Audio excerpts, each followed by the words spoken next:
must be the cabin. Well, I haven't been in one of these for donkey's years.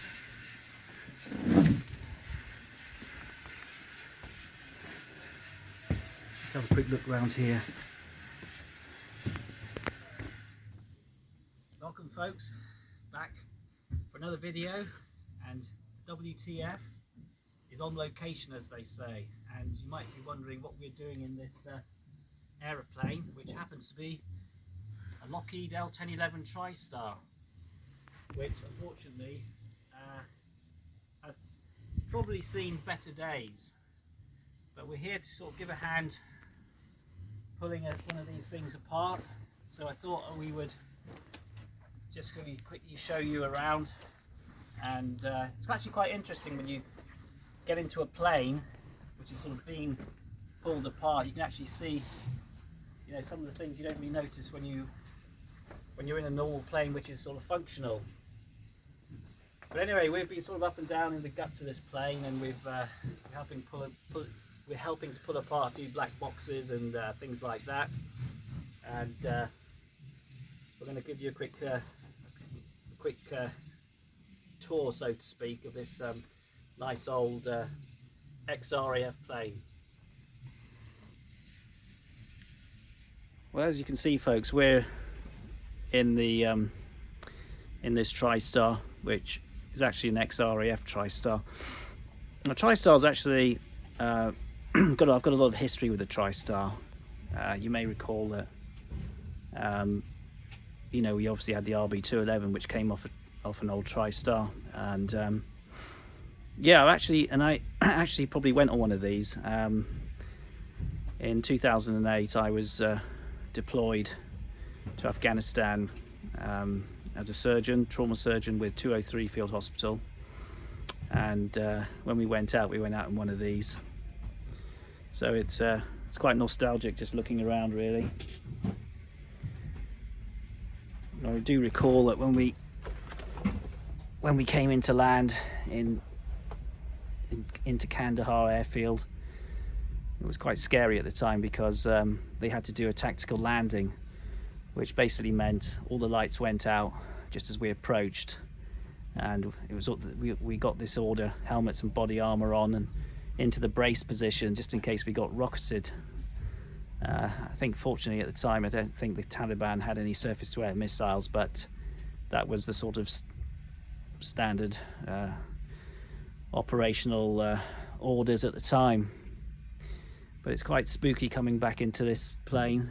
I'm not sure if this is the one I actually went in, but it's certainly very similar. One thing I liked about the Tristar is that you had plenty of good leg room, and quite comfortable plane actually to fly in. Anyway, we better carry on. We've got a few bits and bobs to do, try and take out a few more parts out of this plane before we leave here today.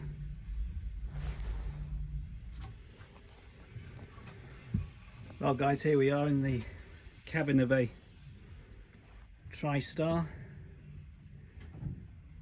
which is basically in the process of being gutted.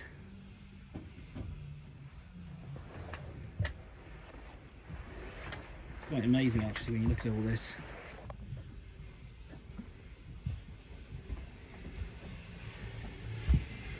Got to be quite careful.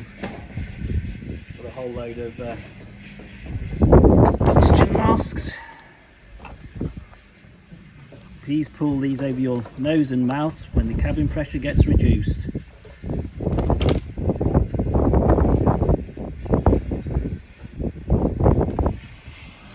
Just a quick shot outside. Several other Tristars there being in the process of being scrapped.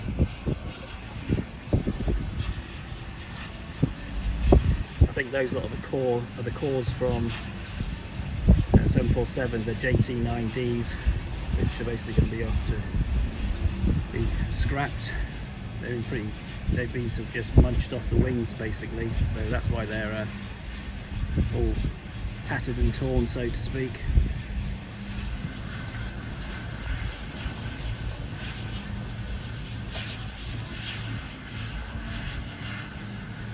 moving back indoors.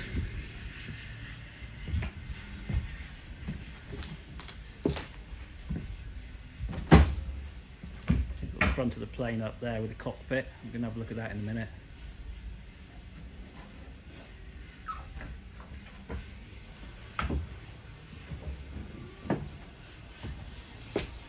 I presume that was an old galley. Yeah, it is a galley.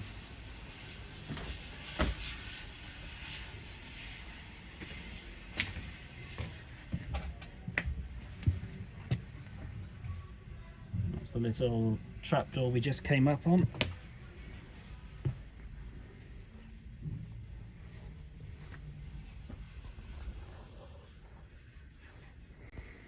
Well, this is the cockpit, obviously, and I have to say it's in a bit of a sorry state. A lot of the instruments are in the process of being removed. I think flight computer down there is obviously gone, and all the overhead instruments, circuit breakers and everything, they're all been in the process of being removed. Quite sad really when you think about it, but I guess this is what happens to all aircraft ultimately. On the side here we've got the engineer's panel, and some of these instruments I recognise from the days of the RB211. Certainly had fun building up control panels from some of these instruments, which are very similar to what I used.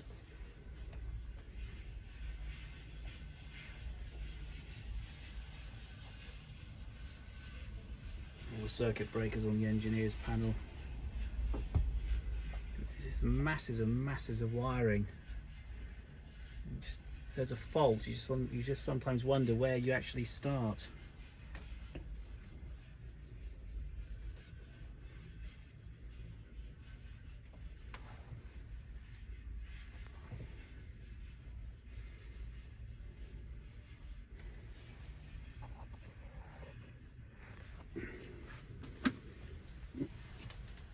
Nice view outside.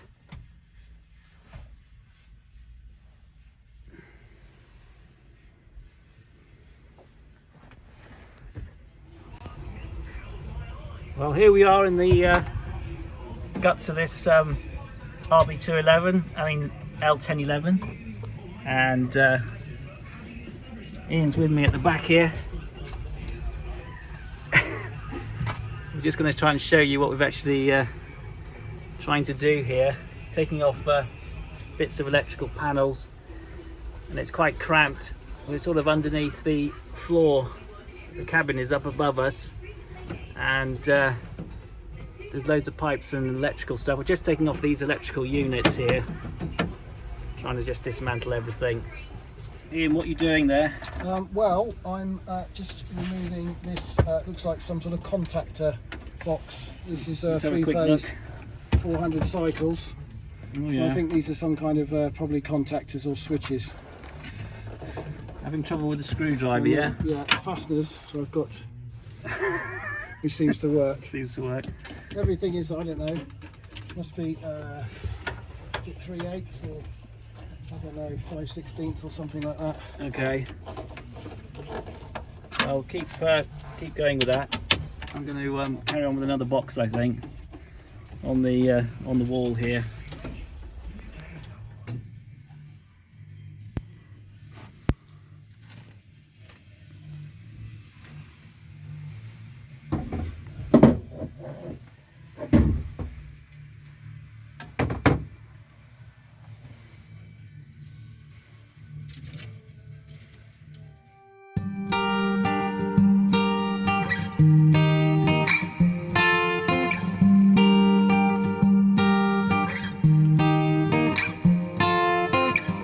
Is it alright if I stay today? Is it alright if I stay today? Take my time, far behind.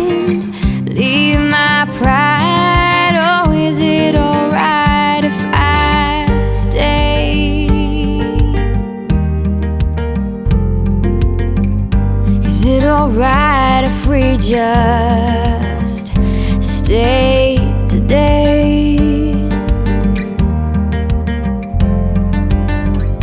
Is it alright? 'Cause I wish we could just stay. Take our time far behind, leave our pride. Oh, is it alright if we stay? Is it alright if I decide but change my mind? Is that okay? Is it alright if I don't wanna feel obliged in any way? Is it alright if I waste my time and I lead myself to a mistake? When I roll on by, I won't ask why, I'll just accept and walk away.